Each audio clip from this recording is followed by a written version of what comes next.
Tonight we hear from a Scot on Bondi Beach when two gunmen opened fire. Keane Bentley described hearing screams and seeing people running during the attack in which 15 people were killed. Jewish leaders here say their community is living in fear. The feeling is, what's next? Where is it going to happen next? There's not a feeling, is it going to happen? There's a feeling, when is it going to happen? Also on tonight's programme, manager Steve Clarke urges fans not to get into debt by following Scotland to the US for next year's World Cup. And in the sport, Kilmarnock sacks Stuart Kettlewell after a 10-game winless run leaves the Ayrshire club languishing second bottom in the Premiership table.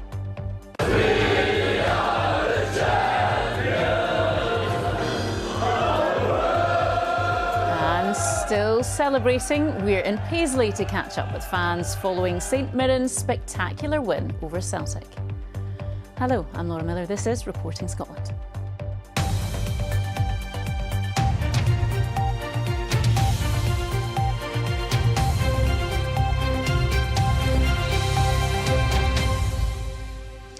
Gunshots, screams, then a stampede of people rushing from the scene of a terror attack.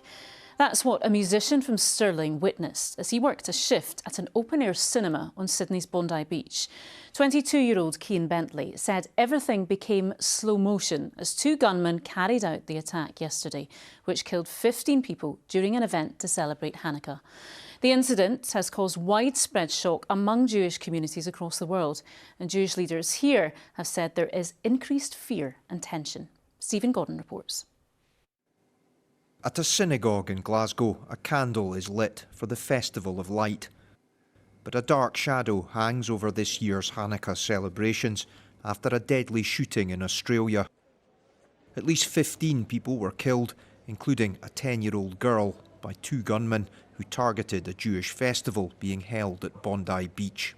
When something happens to the Jewish community anywhere in the world, we feel it as if it's our own, it's happened to us. It's as if it's happened to my own family. It's a genuine shock, the genuine tears, and we worry for our own smaller communities here in Scotland. Bondi Beach attracts travellers from round the world.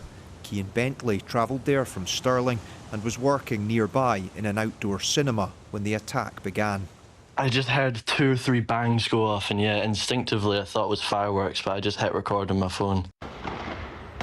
And it took maybe 2 or 3 more consistent shots. You heard screams in the distance, and then everyone in front of me in the cinema just got up and started running. It became a panic quite instantly. In August, 2 people died during an attack at a Manchester synagogue on the holiest day of the Jewish calendar. Community leaders say the attack in Australia has heightened a sense of fear and vulnerability that their faith could make them a target in Scotland. There's not a feeling, is it going to happen? There's a feeling, when is it going to happen? And is the next time going to be us? How much more security can we have to prevent such a thing? Why should we need security? Police Scotland's plan for Hanukkah involved additional patrols outside places of worship and other venues. The First Minister said he planned to discuss the precautions with the Chief Constable this afternoon. The Jewish community must be able to feel safe, so there is a policing element to all of this, but there is also the message that I can express in my political leadership that anti-Semitism and intolerance within our country cannot be tolerated, and we must work to create cohesive communities, and that must include the precious Jewish community in Scotland. This attack has given fresh impetus to concerns among the Jewish community about safety and security, alongside their sense of sorrow for the lives lost. Stephen Gordon, Reporting Scotland. Steve Clarke has urged Scotland fans not to put themselves into debt by following their team to the US for the World Cup next summer, amid criticism of FIFA over the price of tickets. The national team manager was speaking on the day supporter club members get their chance to apply to watch the group games over there, with prices ranging from £134 to £523. Our sports news correspondent Chris McLaughlin sat down with him. There's guys that travel far and wide to to follow their country deserve to be there. It's going to be expensive, but it is expensive to go to America anyway. If you want to go on a holiday to America, it's expensive. The tickets are expensive. I just hope that too many people don't put themselves too far into debt over it. That's something you wouldn't like to see. Scotland Supporter Club members can access a chance to buy set price tickets from today. For Haiti Scotland in Boston, the cheapest ticket is £134. For the Morocco match, also in Boston, £164. And for the last group game against Brazil in Miami, the cheapest is almost £200. Category 1 prices for the same match, though, over £500. I think a lot of supporters might go over just for the occasion, just to be there, to be around the cities where we play. So, like I said, it's going to be expensive, but hopefully good for them. Has it gone too far in terms of price? Do you think it's gone a bit too far? It's difficult for me to comment on that because it's not something we do, but it certainly makes an extra £5 on a Hampden ticket look not quite so bad in the grand scheme of things. Today, the Scottish Football Supporters Association called for the SFA to act. They said, "We believe the SFA should formally and robustly convey to FIFA the depth of anger and alienation this has caused. Silence or a purely passive stance will be interpreted by supporters as acceptance of a model that prioritises revenue maximisation over accessibility and fairness." Next year, the world will gather and Scotland will follow, but it's becoming increasingly obvious that it won't be accessible to all.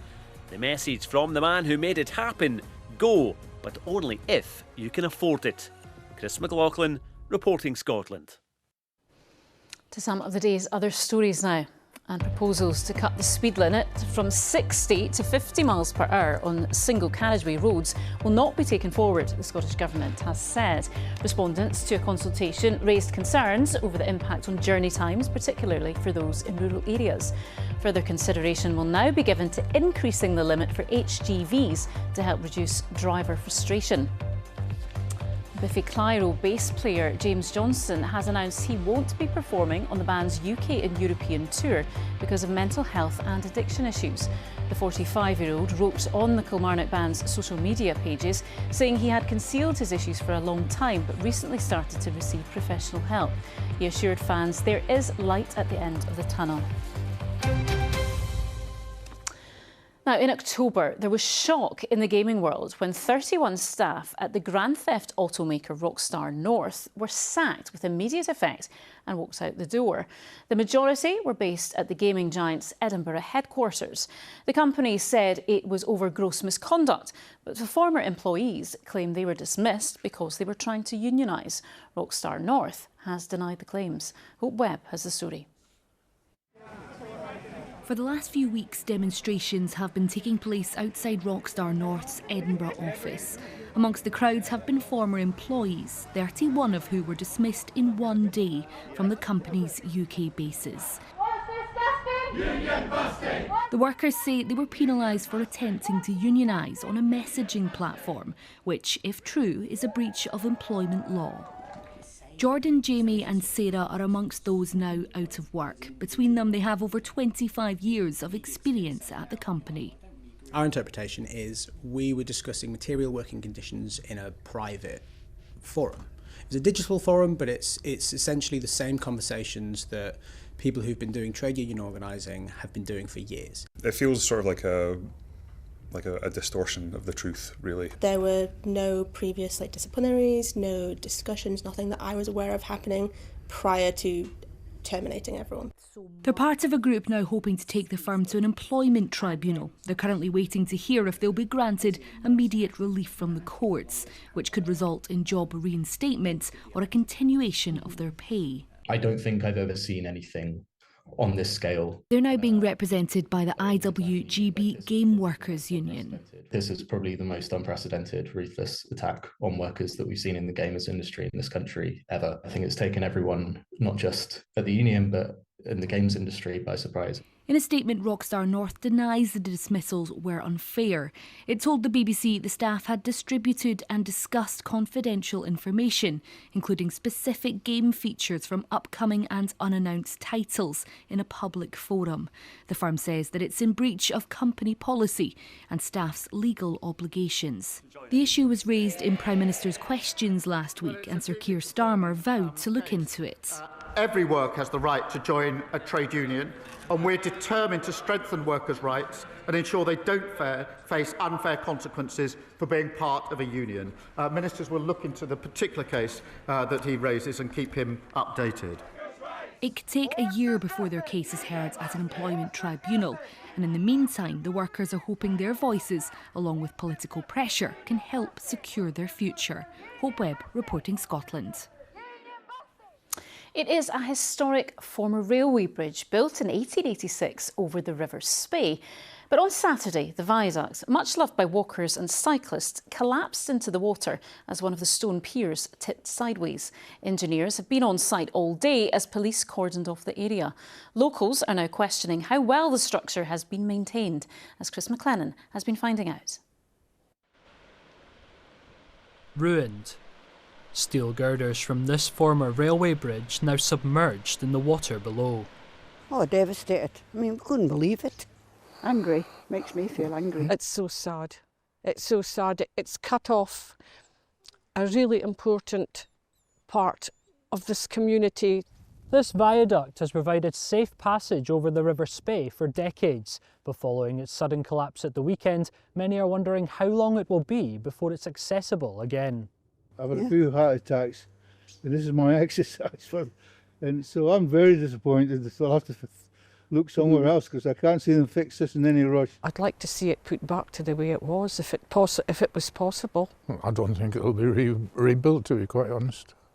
Murray Council says following assessments, the collapse appears to be as a result of scour. Specialist engineers are being sought to carry out more detailed inspections before Christmas or early in the new year, with people urged to avoid the area. But some locals say they have voiced concerns in the past.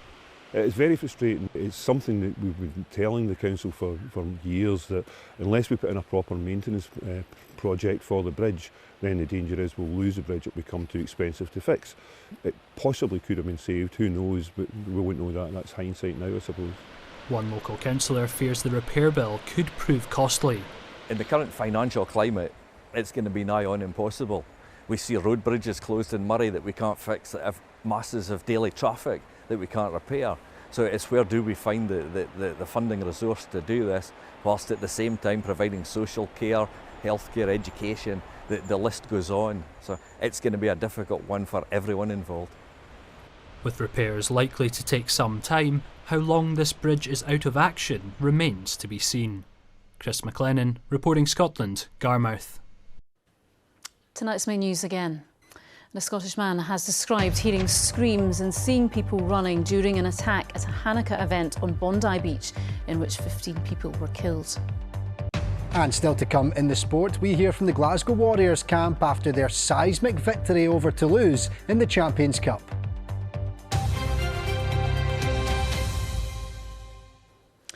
The family of a man who died in prison after being restrained face down is calling for the law to be changed so recommendations made in fatal accident inquiries have to be implemented. Alan Marshall's aunt and brother were one of a number of families meeting the First Minister today. A warning that Katie Hunter's report contains some graphic images. These families have lost a loved one in custody. This afternoon they met the First Minister to call for changes to the system that investigates these deaths. Among them, Sharon McFadden. Her nephew, Alan Marshall, died in 2015 after being restrained face down while on remand in HMP Edinburgh.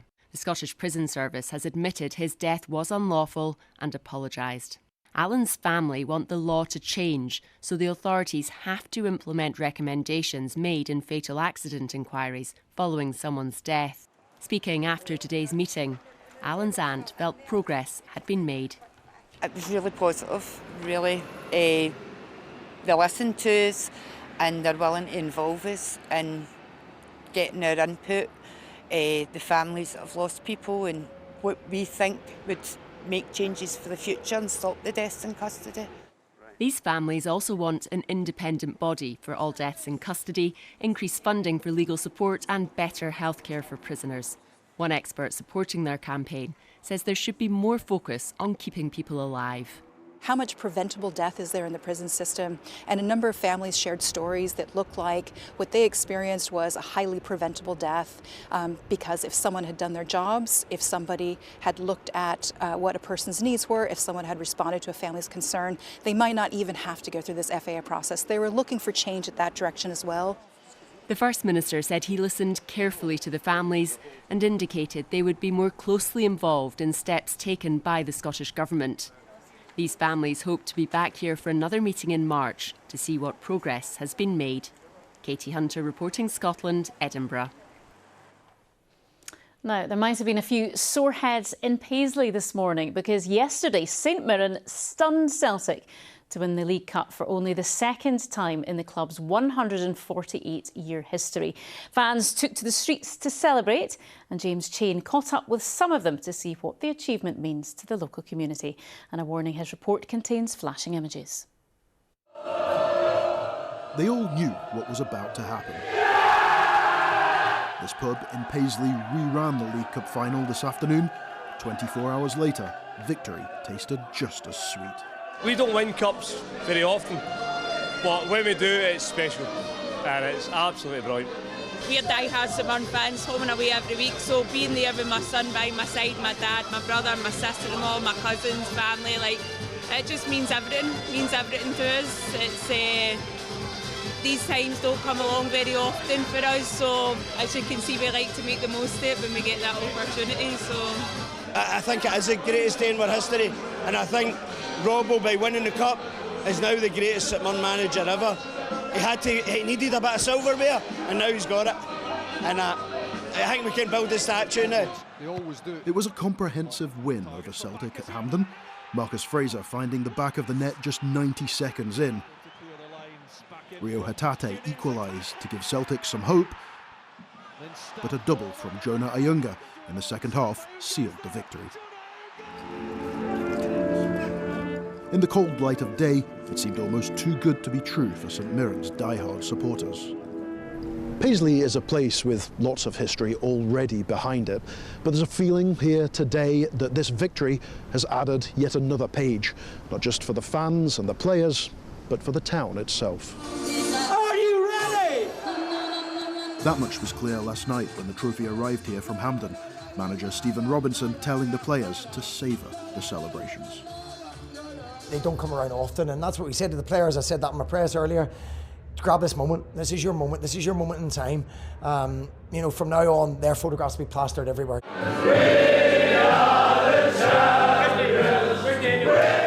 And their names are being sung in the pubs too, at victory parties that look set to go on for a while. James Chain reporting Scotland, Paisley.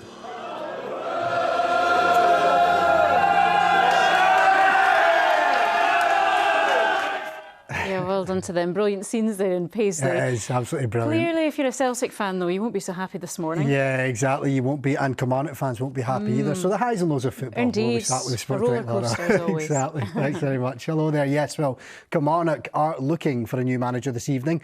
They've sacked Stuart Kettlewell following a 10-game winless run.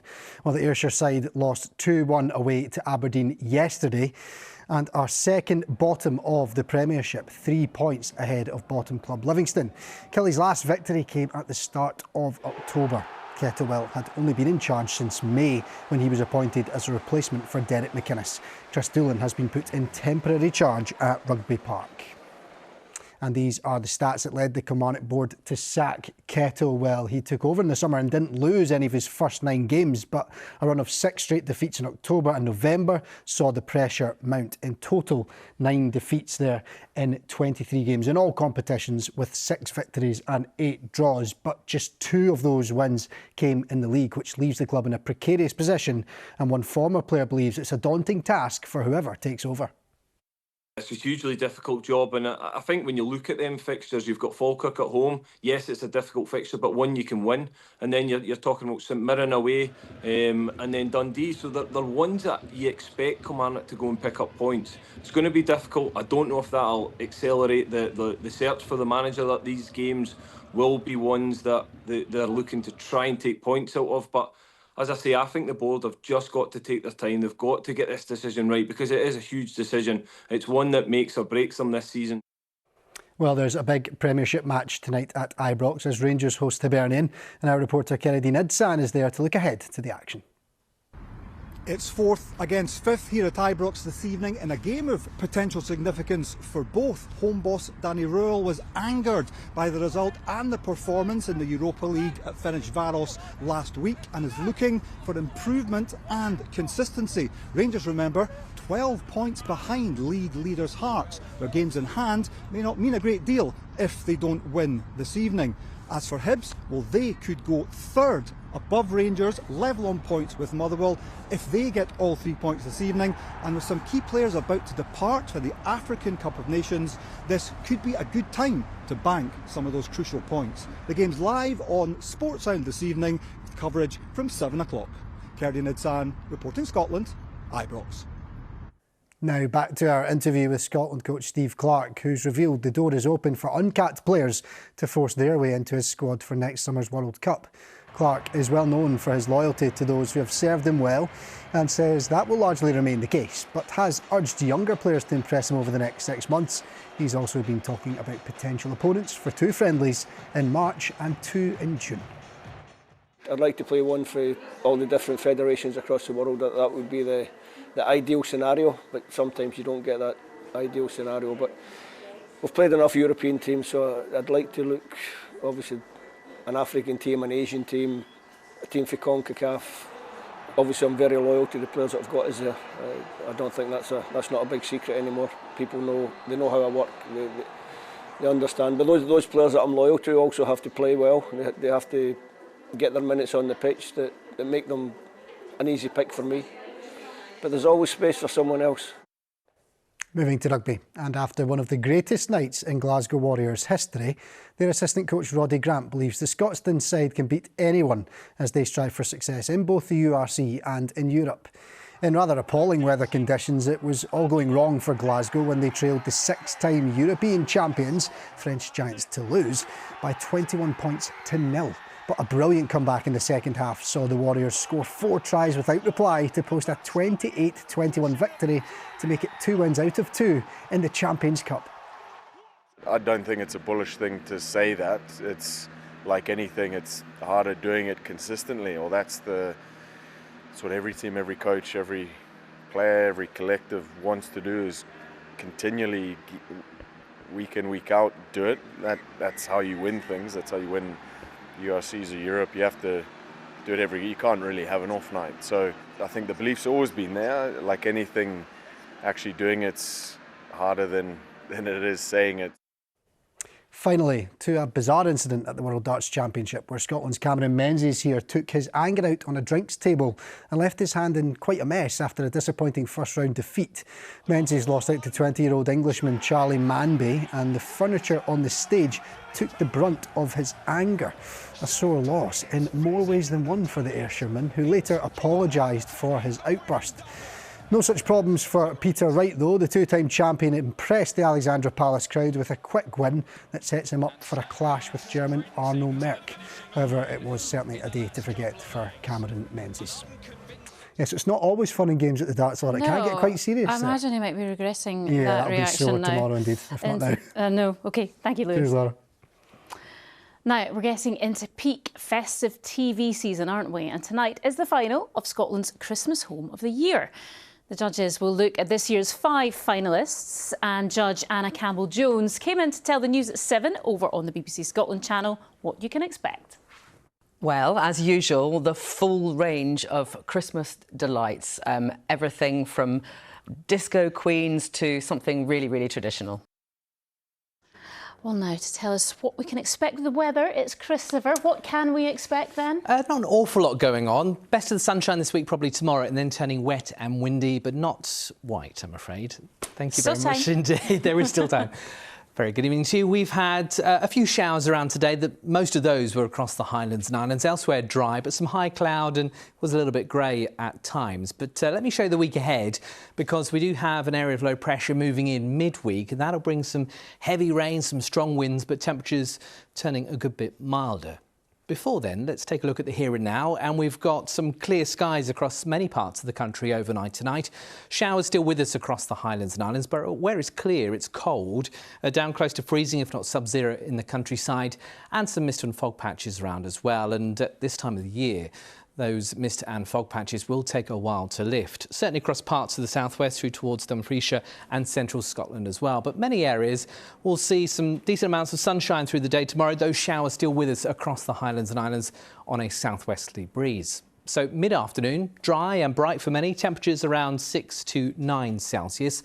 Those showers across the northwest will merge to give a longer spell of rain at times as a little trough moves through. But elsewhere, largely dry, 1 or 2 rain showers and more of a breeze across the Northern Isles. Tomorrow evening, initially dry and clear, so initially chilly, but all change as we head overnight as that area of low pressure I mentioned moves in. So the winds will be ramping up and weather fronts arrive as well, bringing some heavy outbreaks of rain. But notice the direction of the winds coming in from the southwest, so it will be milder. This is the picture then on Wednesday. It's a rather wet start with rain moving eastwards.